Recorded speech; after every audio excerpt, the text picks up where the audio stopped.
दिल्ली नगर निगम चुनाव को लेकर तैयारियां शुरू हो चुकी हैं।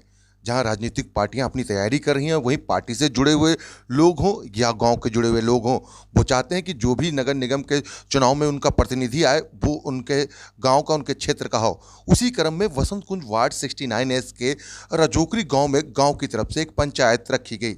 इस पंचायत में गांव ने निर्णय लिया है कि शर्मिला रमेश यादव का जो नाम है वो भारतीय जनता पार्टी में जाए। जी हाँ, रमेश यादव जो उनके पति हैं शर्मिला यादव के, वो लगातार जो है भारतीय जनता पार्टी से जुड़े हुए हैं और समाज के हितों के लिए काम करते हैं। रजोकरी गांव के सांसद वो वसंत कुंज वार्ड में भी लगातार सक्रिय नजर आते हैं। और उसी क्रम में क्योंकि ये महिला सीट हो गई है वसंत कुंज वार्ड 69S की, तो यहाँ पर जो है अब गांव के लोगों ने मन बनाया है कि उनकी धर्मपत्नी शर्मिला रमेश यादव को जो है भारतीय जनता पार्टी की तरफ से टिकट दी जाए।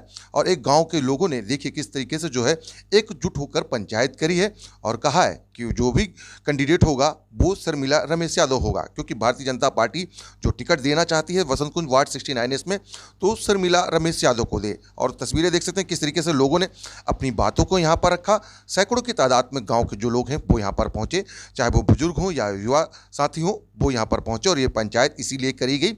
रमेश यादव लगातार जो है भारतीय जनता पार्टी के लिए सक्रिय हैं और उसी पंचायत में ये निर्णय लिया गया कि रमेश यादव की पत्नी शर्मिला रमेश यादव को जो है भारतीय जनता पार्टी की तरफ से टिकट दी जाए।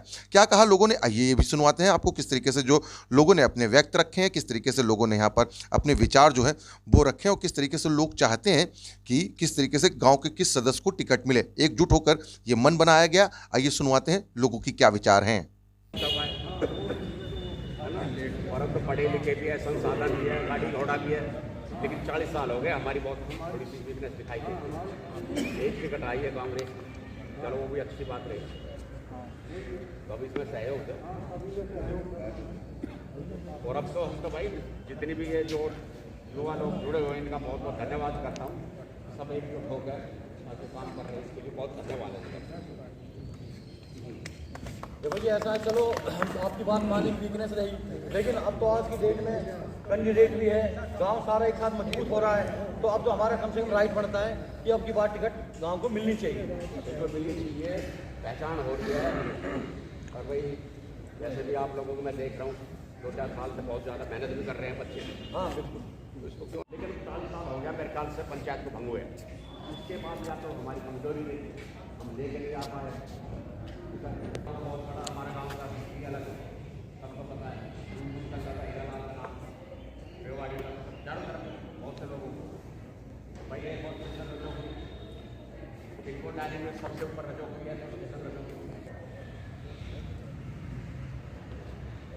भाई सेवा राम से कहूँगा, आप भी 2 ऊपर जाओ।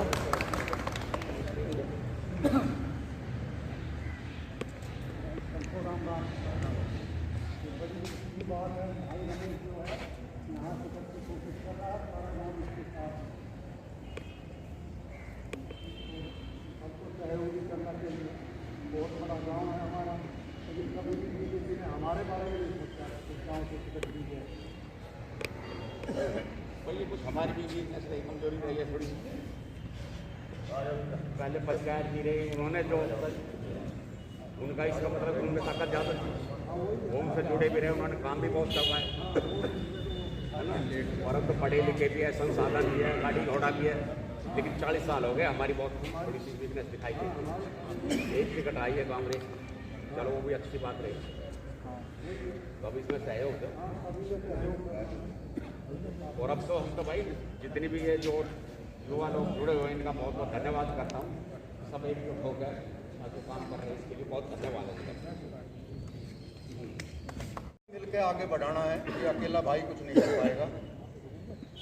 हमारे भाई रणजीत ने जो है शुरुआत करी थी, सारे गांव ने उसका साथ दिया, तो हम जीत कर आए थे। तो वही हिस्ट्री रिपीट करनी है। भाई रमेश टिकट लाने की कोशिश कर रहा है, सबको साथ हो, सबका साथ होगा तो ये टिकट भी मिलेगी और जीत भी मिलेगी। तो मैं आप सभी से यही आग्रह करता हूँ कि सारा गांव एकजुट होकर जाति, बिरादरी, धर्म सबको भूलकर भाई रमेश के साथ हो जाओ और इनको विक्ट्री दिलाओ। जय हिंद, जय भारत। छोटे इंसान में बड़ी अच्छी बात रही है कि सब चीज़ को भूल के, एक इतना बड़ा गांव है हमारा, अगर गांव चाहे तो अकेला गांव ही पार्षद चुन सकता है हमारा, हमें दूसरे को भेज सकता है यहाँ जहाँ से। तो अब गांव ने अपनी बार एक शक्ति का प्रदर्शन करना है और टिकट आ रही है, बहुत अच्छी बात है, और लेकिन टिकट को ही रखना दोबारा।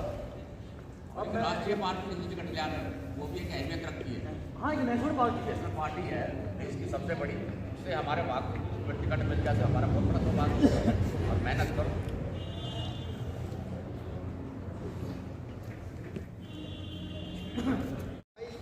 टिकट ले आके आ रहा है जो बीजेपी की पार्टी से, हमारे को बड़ी खुशी की बात है और हम सारा पूरा गांव आपका साथ देंगे, एकदम आपके साथ है। वंदे मातरम, वंदे मातरम। इसमें नवंबर के महीने से मैंने बिल्कुल सारी चीज़ें एक मेमोरी की तरह दिमाग में रखी हुई है। रमेश जी 2019 में लगभग नवंबर और दिसंबर के बीच में एक्टिवेट हो गए थे। खुद कभी भी अपना नाम करने की कोशिश नहीं की, मैं बिल्कुल इनके सामने ये बात कह रहा हूँ, कहता रहा हूँ। इन्होंने कभी भी ये प्रयास नहीं किया कि रमेश यादव का नाम आ जाए, रमेश यादव ये कर रहे, नहीं।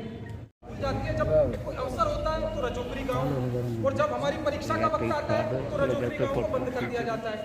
तो दोस्तों मैं अपने तो गांव से हाथ जोड़ निवेदन है कि जो चर्चाएं हुई है उनको पॉजिटिव माइंड से ले, इस भाई को बड़ी पार्टी टिकट मिलती है।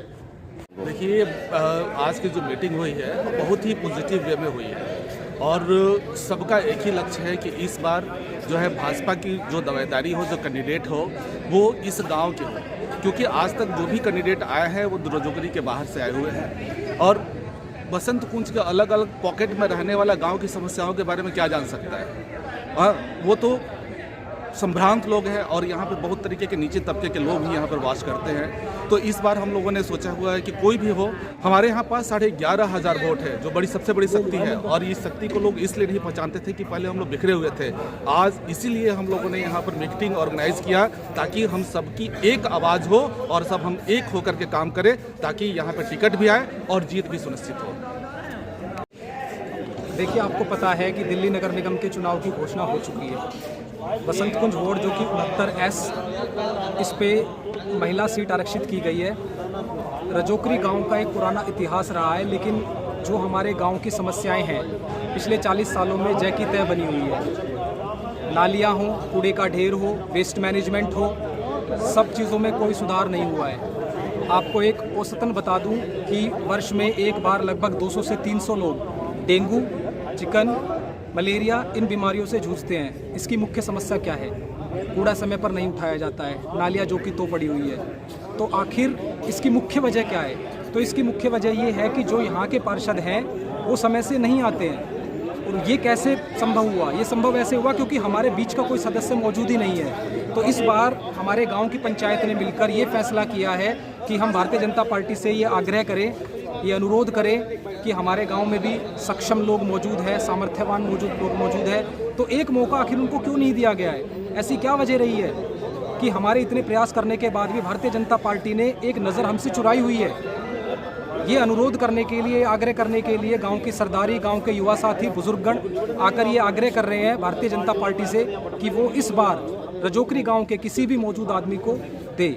इस पंचायत में हमने रमेश जी को उसके लिए आगे मनोनीत किया है, वो प्रयास कर रहे हैं। तो मेरी भारतीय जनता पार्टी की ऊपर पदाधिकारियों से हाथ जोड़कर निवेदन है कि वो इस बार रमेश जी को एक अवसर दें।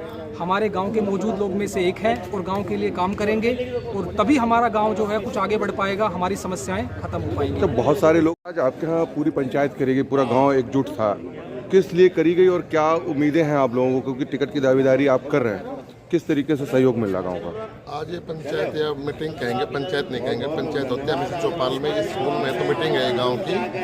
और मेरा प्रयास है कि इस बार गांव में टिकट मिले बीजेपी पार्टी से। इसके लिए मेरी पत्नी श्रीमला दावेदार है हमारी तरफ से। उस गांव के लोगों के साथ मैं पार्टी से निवेदन कर रहा हूं, बीजेपी पार्टी से, कि इस बार हमें वो टिकट दे, क्योंकि पिछले 40-45 साल से जब से प्रधानी गई है गांव को बीजेपी से कुछ नहीं मिल पाया, बाकी और पार्टियों ने गांव में टिकट दी है। और गांव में जो माहौल है बीजेपी बहुत ही अनुकूल है, क्योंकि पिछले कई सालों से लगातार लोग लगे हुए हैं, अलग अलग स्तर पर लगे हुए हैं। हम भी संगठन जुड़े हुए हैं, पार्टी में जुड़े हुए हैं और अपना दिन रात प्रयास कर रहे हैं गाँव के भले के लिए, पार्टी के भले के लिए। और गांव में ये विचार है कि जरूर इस बार टिकट मिले, गांव एक साथ है। अच्छा, अक्सर देखा है जो भी बीजेपी का उम्मीदवार रहा गांव ने हमेशा जिताया, क्या लगता है कि गांव का सबसे ज़्यादा सपोर्ट मिलता है इस उम्मीदवार को?